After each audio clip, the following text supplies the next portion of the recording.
सुप्रभात मित्रों, आप सभी का पूर्णिमा स्टडी चैनल एक कदम साहित्य की ओर में स्वागत है। आज हम पढ़ेंगे आदिकालीन साहित्य में सिद्ध साहित्य, प्रमुख सिद्ध साहित्य के कवियों का परिचय तथा उनकी प्रमुख विशेषताएं। चलिए स्टार्ट करते हैं। जिस प्रकार हिंदी के पश्चिम क्षेत्र में जैन साधुओं ने अपने धर्म प्रचार के लिए लोक भाषा को अपनाकर साहित्य रचना की, उसी प्रकार पूर्वी क्षेत्र में बौद्ध धर्म के ब्रजयान मत के प्रचार के लिए पूर्वी जन भाषा को अपनाकर ब्रजयानियों ने भी साहित्य रचना की। ब्रजयानी बुद्धों पर तंत्र साधना का प्रभाव अत्यधिक देखा जा सकता है। तंत्र मंत्र तथा सिद्धि चाहने वाले सिद्ध कहलाते हैं। ब्रजयानी सिद्धों ने अपने मत के प्रचार के लिए जो साहित्य रचा उसे आदिकालीन सिद्ध साहित्य कहा जाता है।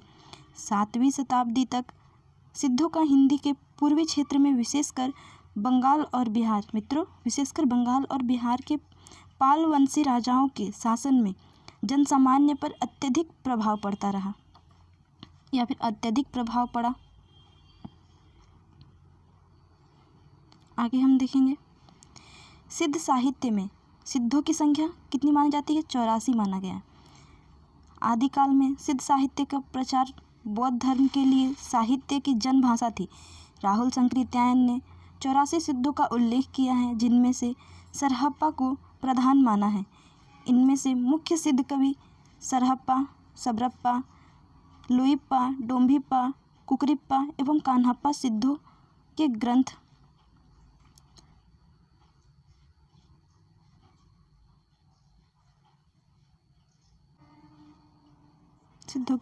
पाली भाषा में लिखा जाता था। इन सिद्ध कवियों के व्यक्तित्व एवं कृतित्व के संबंध में इस प्रकार परिचय दिया गया है। आइए हम देखते हैं। सबसे पहले सरहप्पा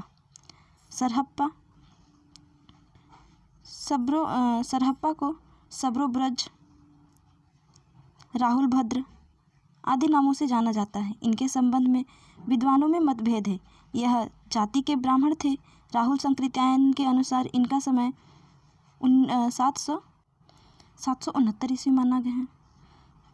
इसमें अधिकांश विद्वान सहमत हैं। इनके द्वारा रचित 32 ग्रंथ हैं, जिनमें से दोहा कोश को प्रसिद्धि मिली है। यह ग्रंथ हिंदी में लिखा गया है। इन्होंने बाहरी आडंबर, पाखंड आदि का विरोध किया है। गुरु सेवा को महत्व दिया है, जिससे लोक मार्ग से जिनको महासुख की ओर ले जाते हैं।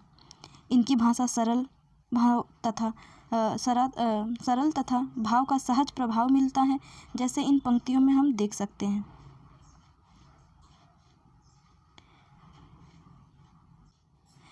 रद न बिंदु न रवि शशि मंडल, चियोराओ सुहावे मुकल, अजरे उजू छाड़ी माँ लेहू रे बंक, नियहि महिमा आजू रे लंक। सरहप्पा की कविता में भाषा तो हिंदी है, लेकिन कहीं कहीं अपभ्रंश का प्रभाव भी देखा जाता है। भाव तथा शिल्प की दृष्टि से सरहप्पा ने संत साहित्य का नया रूप उभारा है। अगले कवि हम देखेंगे सबरप्पा को। सबरप्पा, इनका जन्म क्षत्रिय कुल में हुआ। ये क्षत्रिय कुल के थे। 780 में हुआ। इनका जन्म क्षत्रिय कुल में 780 ईस्वी में हुआ। इनके गुरु सरहप्पा थे। यह सरहप्पा के शिष्य थे। इन्होंने सरहप्पा से ज्ञान प्राप्त किया तथा सबरों की भांति जीवन व्यतीत करने के कारण सरहप्पा कहलाए। चर्यापद इनकी प्रसिद्ध पुस्तक है। इन्होंने माया मोह का विरोध करते हुए महासुख की प्राप्ति के लिए बताया है। आगे हम देखेंगे डोम्भिप्पा, इनका जन्म 840 माना जाता है। इनका जन्म मगध के क्षत्रिय वंश में 840 ईस्वी में के लगभग में हुआ। इनके गुरु विरूपा थे। इनके द्वारा रचित ग्रंथ की संख्या 21 बताई जाती है, लेकिन प्रमुख ग्रंथ डोम्भी गीतिका, योगचर्या, अक्षर द्विकोपदेश आदि इनकी कविता के उदाहरण इस प्रकार हैं। गंगा जमुना माझे रे बहर नाही, ताहिन बुदिली मातवी पायली ले पार करई। हमें ये बीच बीच में कोटेशन इसलिए डालते हैं क्योंकि हमारी परीक्षा में जब हम लिखेंगे और ये कोटेशन डालेंगे तो हमें अच्छे मार्क्स मिलेंगे तथा इससे ये भी पता चलेगा कि आप स्वयं इसको लिखे हुए हैं, आपकी स्वयं की नोट्स हैं। और इसके अलावा यदि आपको कोई और पंक्ति अच्छी लगती है तो आप उसे भी लिख सकते हैं। विशेष रूप से जो एमए और बीए के विद्यार्थी हैं उनके लिए तो ये बहुत ही अच्छा है कि वो ये कोटेशन बीच में डाले ही। अगले हम पढ़ेंगे लुइप्पा। आइए जानते हैं लुइप्पा के बारे में। लुइप्पा यह राजा धर्मपाल के शासनकाल में कायस्थ परिवार में जन्मे थे। इनके गुरु सबरप्पा थे। इनकी साधना की प्रभाव को देखकर तत्कालीन उड़ीसा के राजा तथा मंत्री इनके शिष्य हो गए। 84 सिद्धों में इनका स्थान सर्वोच्च है। इनकी कविताएं रहस्य भावना प्रधान हैं, जैसे का तरुवर पंच विडाला चंचल चिये पैठो काल दिट करिया महासुआ परिमान लुई मरमई पुच्छी अजान। आगे हम पढ़ेंगे कन्हप्पा को। कन्हप्पा इनका जन्म ब्राह्मण कुल में 820 ईस्वी में बिहार सोनपुरी में हुआ था। इनके गुरु जलंधरप्पा थे। इनके कई शिष्य थे। इनके ग्रंथों की संख्या 74 बताया जाता है जो दार्शनिक विषय पर आधारित है। इन्होंने रूढ़ियों, यहाँ रूढ़ियों होगा, इन्होंने रूढ़ियों का विरोध किया। यह एक दार्शनिक कवि थे। इनकी कविता की पंक्ति इस प्रकार है। आइए जानते हैं।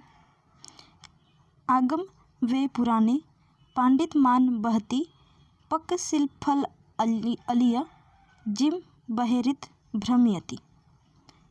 आगे हम पढ़ेंगे कुकुरिप्पा को।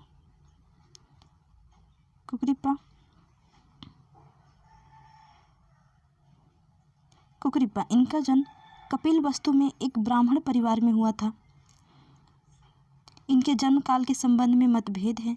इनके गुरु चरपटिया थे। इनके द्वारा रचित ग्रंथों की संख्या 16 बताई जाती है। इनकी कविताओं का कुछ उदाहरण इस प्रकार है। हऊ निवासी खमन भितरे मोहर बिगोवा कहन न जाई फेट लिया गो मय आगत चाही जा एथु बाह्य सो एथु नाही। प्यारे मित्रों, आप लोग देख रहे होंगे इसमें सिद्ध साहित्य में प्रत्येक जगह हर नाम में पा लगा हुआ है। पा नाम क्यों लग जाता है? ये क्षत्रिय कुल के थे, कोई ब्राह्मण परिवार से हैं, कोई कायस्थ परिवार से हैं, किंतु सबके नाम के पीछे पा लगा हुआ है। पा का अर्थ होता है, ये आदर सूचक चिन्ह होता है। पा, जैसे हम निराला लिखते हैं, निराला, उनका नाम तो निराला नहीं है। हरिवंश राय बच्चन उनका कोई सरनेम नहीं है, उन्होंने बाद में बच्चन नाम लिखा है। और आदि अनेक कवि देखेंगे, अयोध्या सिंह उपाध्याय, हरिओद, तो ये सब उपनाम है। और ये पा जो लिखा रहता है ये इनके आदर सूचक, आदर का प्रतीक है। पा।